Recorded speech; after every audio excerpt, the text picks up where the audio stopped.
Hello everyone, in this video I'm going to talk about Game 1 between Burn X Flash vs KeepBest Gaming in the Game of the Future. Starting with the draft, Team Burn picks Matilda, Novaria, Terisla, Izia and Fedrin, while KBG picks Guinevere, Ruby, Valentina, Martis and Carrie.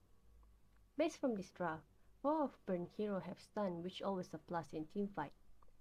While the line of a KBG, if any of them gets stunned by Team Burn, and since they are fighter, they need to play it carefully as they couldn't deal with high amount of damage coming from Team Burn lineup. With the range of marksmen in this game, Carrie has shorter range, which means that she can easily be exposed to the enemy team if she is not careful.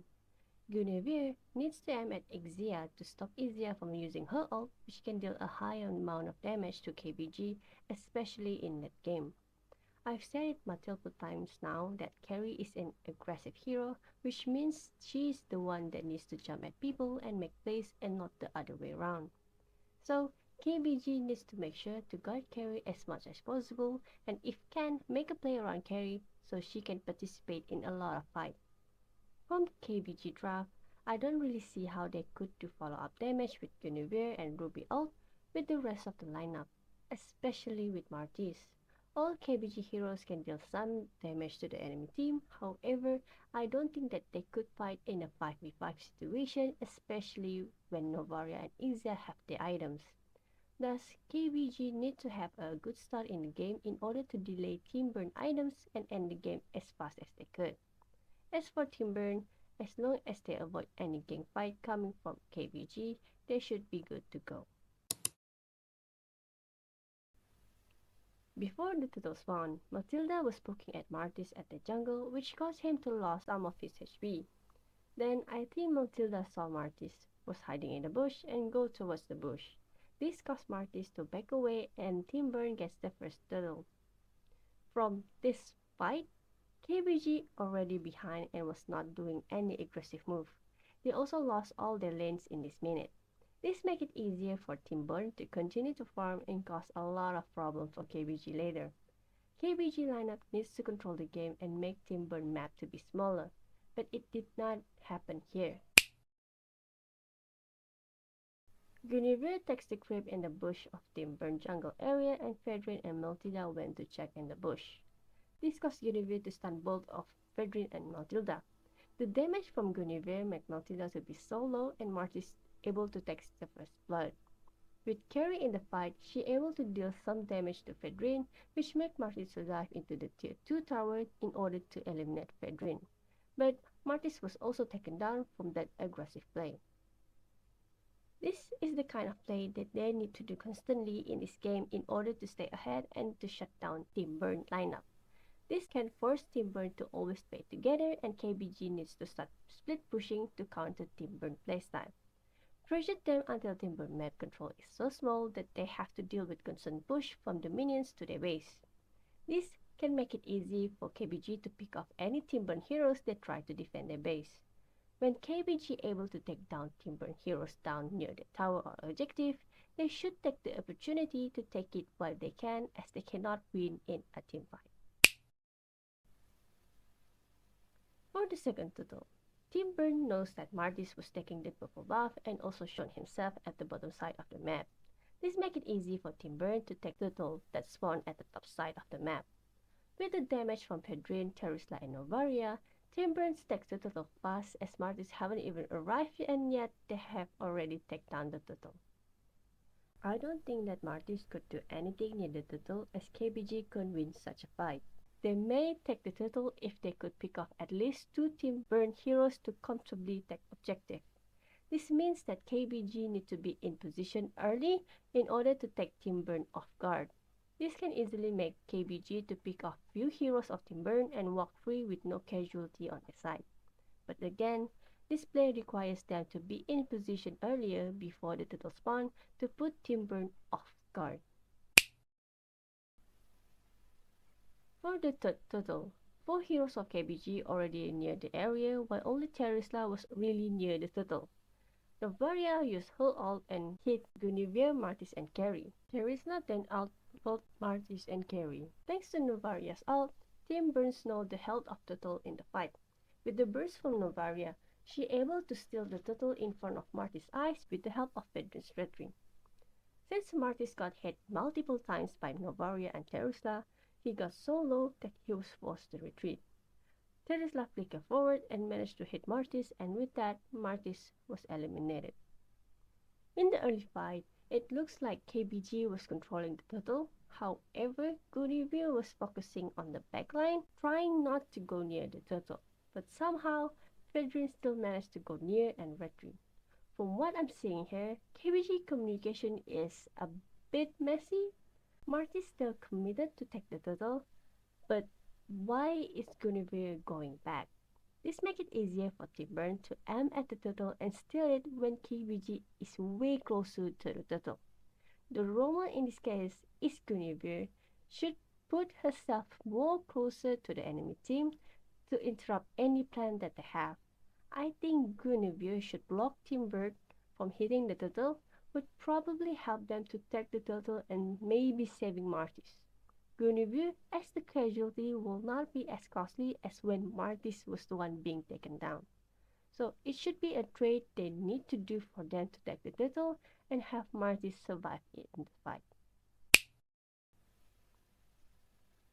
For the first Lord, Martis was the one near the Lord pit. Then Novaria used her ult and hit Martis. This caused Martis to go back away from the area. With that, Timburn takes control of the river.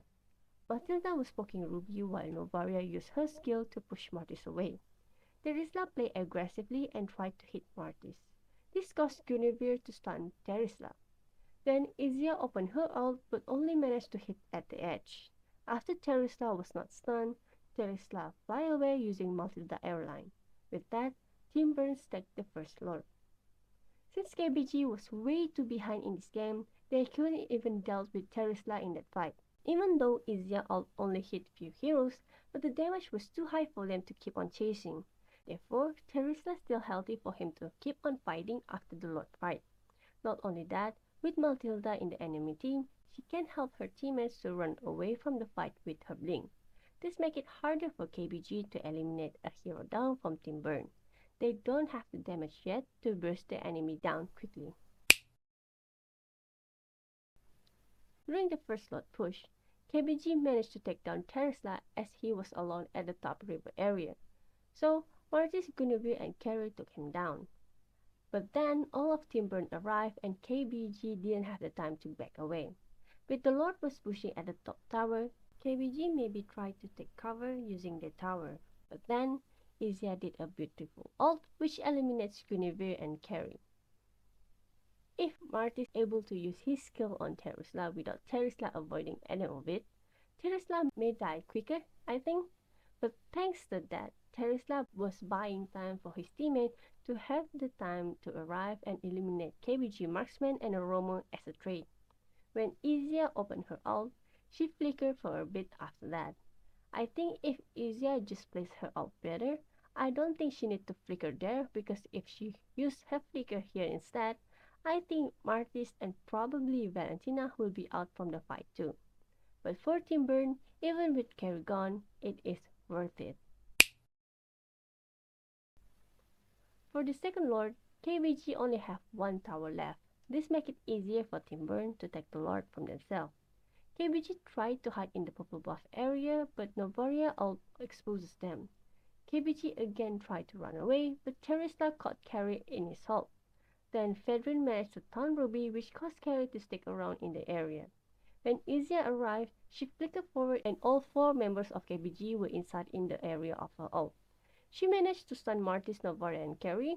She eliminates Carrie first, then she uses Matilda Blink to go forward and eliminates Martis. Valentina flickered further away from her base, which Novaria able to snipe her with Novaria's skill. This leaves Guinevere alone to defend the exposed base. With the arrival of Lord, Timburn wins game 1. When the base is exposed, it's really easy for Timburn to guess where KBG were in the map.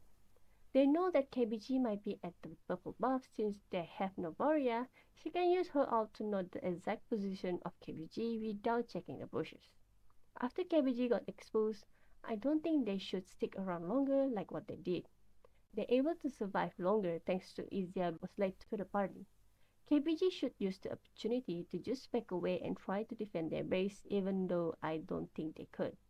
At least this won't make Guinevere to be alone trying to clear the way when trying to defend their base. Looking at this game, I don't see why KBG picks Valentina, as I don't really see her use her ult for anything good in the teamfight. Her impact in the game was none. Since KBG have Martis, Guinevere and Ruby, maybe Xavier can be a good choice as the mage, as he can also deal high burst damage like Novaria and he does not have to be close to the fight to deal damage. This can make it harder for Timburn to eliminate him down. I think Xavier can also clear the way fast, which helps them in trying to defend their base.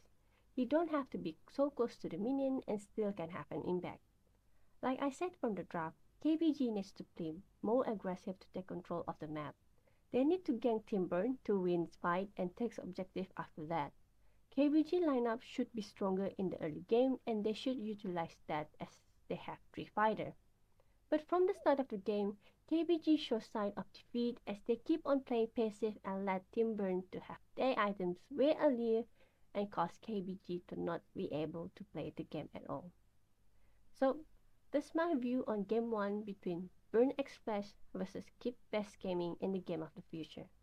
Thank you for watching and have a good day.